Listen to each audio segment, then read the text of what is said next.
Looking for a smarter way to pay for parking? Download the ParkMobile app. The ParkMobile app lets you easily pay for parking right from your mobile device. You will even get alerts when your parking session is about to expire, so you can extend your time. You can set up the ParkMobile app in just a few simple steps. First, download the app for your Apple or Android device. Or you can go to parkmobile.io and use the web app.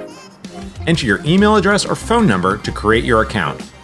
To complete the sign-up process, provide your license plate number and the state where your vehicle is registered. Then set up your method of payment. Once you've completed these steps, you are ready to start using the ParkMobile app. When you park at a ParkMobile location, find the zone number.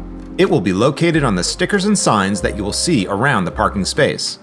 Next, select the amount of time you'd like to park in that space. Confirm your information and touch the Start Parking button. In the app, you will see a countdown clock showing how much time is remaining. You will even have the option to extend your parking session. ParkMobile, a smarter way to park.